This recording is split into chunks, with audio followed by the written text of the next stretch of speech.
fatwood, get some sap out of it, and make a torch. Stay tuned. Thanks. Alright guys, so to do this you're going to need a small can, just a soup can or something, and then a bigger can. I've got a coffee can. We did this yesterday and we just used a big chicken soup can. But 2 cans. On your big can, you need to poke some holes in the bottom for the sap to come out. Just remember, when you poke your holes, poke it from the inside of your can. That way the indentation on the can goes down. Because if you cut them from this side, it'll go up and it'll be hard for the sap to come out. You can see how those are pointed down right there. Something else you're going to need some fatwood. The amount of fatwood you need is going to be based on how big a can you got.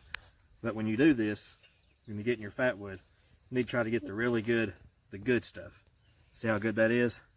That way it'll melt down and we'll get the sap out of it.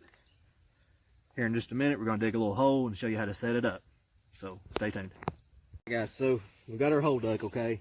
We've got our small can stuck down inside that hole. And what we're going to do right here, see these holes? We're going to match them up. Set that can on it right there just like that. Now if you have a bucket or something that's got a lid on it, you could use that. Or if you have just an old pot or something like that, you can make a lid and put some weight on it. In theory, what you're doing is you're doing it just like you would char cloth. You got to have the sealed container. That way it gets all the heat and all the gases, but it don't ever ignite. And it gets hot enough and it drains that pine resin down through the bottom of that can. So here in just a minute, we're going to get our fire going. We're going to burn it up, and then we'll show you the results. Stick around. Alright guys, as you can see there, we've got our fatwood can in there with a brick on it holding the lid down. We've got a good fire going around it. So now we're just going to sit there and let it cook and show you all the results.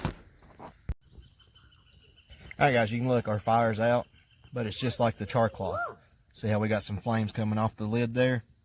It's just burning that gas off. So we're going to let that continue to burn for a few minutes, and then we'll see what we got in the bottom can. Alright guys, so our fire's out. We took our lid off. We got a can full of charred fatwood that you can still use your ferro rod or get going. So you could use it as char material for fire starting. And then down here in our bottom can, see the pine resin. We're going to let this cool, we're going to get it out, and we're going to make our torch with it. Alright guys, so we got our pine tar and pine resin in this can, right? And we're going to make us a torch. Things we're going to need for making this torch with this: our sock, piece of metal wire, and a stick. It's very simple.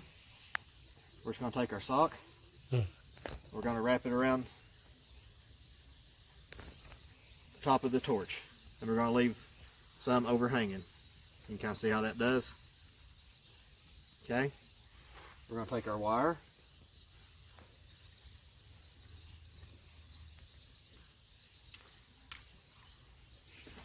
and we're going to twist it around just like this. Okay, once we get that twisted around, take our sock, we're going to stick it in the can full of the pine tar.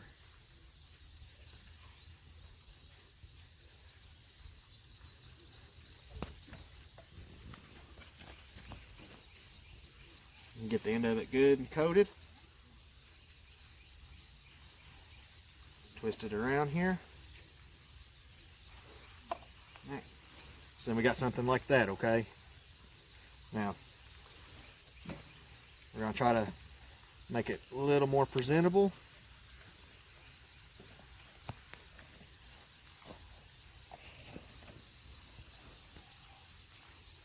Alright, guys. So now we got everything done. We're going to try to light it, okay?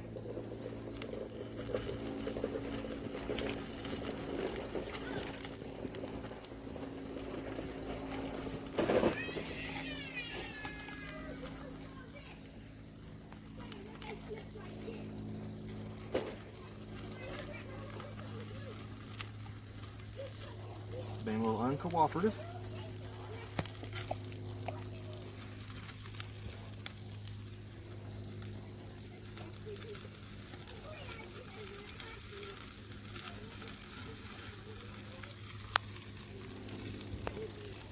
There we go.